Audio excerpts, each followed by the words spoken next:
Centrafrique, après son éviction de la Cour constitutionnelle, Daniel Darlan sort du silence. Publié le 30 octobre 2022 par Mia Joel ne s'était pas encore exprimé. En Centrafrique, Daniel Darlan sort de son silence. La présidente de la Cour constitutionnelle, démise de ses fonctions lundi par décret présidentiel, a adressé ce vendredi 28 octobre une lettre au président Faustin Archange Touadéra. RFI est le premier média à pouvoir consulter ce document. D'abord, Daniel Darlan explique que les décrets qui ont mis fin, lundi 24 octobre, à ses fonctions de président du Conseil constitutionnel, et à celle du juge Trinité Bango Sangafio n'ont malheureusement pas de base légale. Ils sont inconstitutionnels, selon sa lettre, consultée par Clémentine Pawlowski, journaliste au service Afrique de RFI. Daniel Darlan cite, entre autres, l'article 99 de la Constitution selon lequel la durée du mandat des juges constitutionnels est de 7 ans non renouvelable.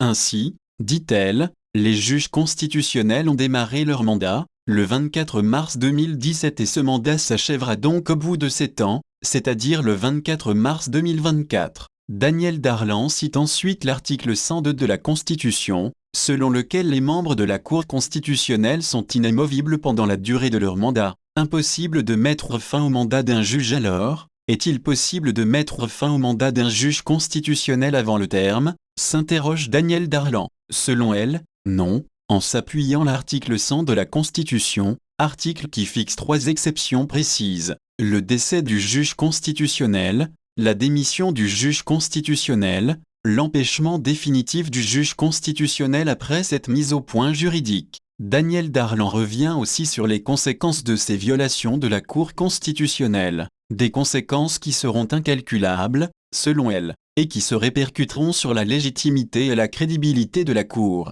La présidente démise de la juridiction lance les avertissements suivants. Nous allons assister à une cascade de violations en série. Les nouveaux juges seront désignés sur une base illégitime, car violée, l'enseignante que je suis, poursuit-elle, devra être remplacée par une femme, en application de l'article 99 de la Constitution. Or ceci est pour l'instant impossible, car il n'y a en ce moment aucune enseignante en droit qui remplisse les conditions de 10 ans d'expérience professionnelle. Daniel Darlan conclut par ces mots, adressés au président Touadéra, « J'ai toujours été d'une grande sincérité avec vous, je n'ai pas démérité dans l'exercice de mes fonctions, sous ma présidence. La Cour constitutionnelle de la République centrafricaine s'est forgé une renommée et un respect dépassant nos frontières. Université de Bangui, ce qu'il faut retenir de l'Assemblée générale extraordinaire les suites de l'affaire Daniel Darlan, en Centrafrique. Les enseignants de la faculté de sciences juridiques et politiques de l'Université de Bangui se sont réunis vendredi matin 28 octobre en Assemblée extraordinaire.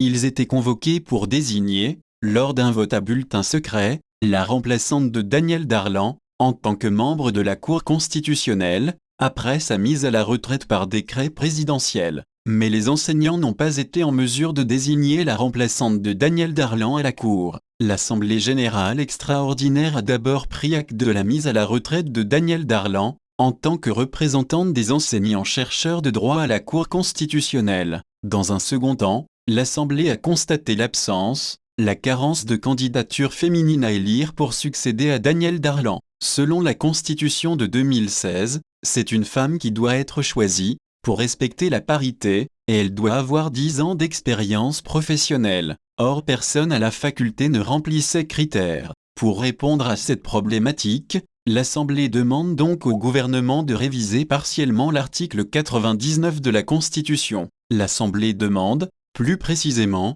le retrait du critère de parité, ce qui permettrait de désigner ultérieurement une personne qui a bien 10 ans d'expérience professionnelle, mais qui ne serait pas obligatoirement une femme.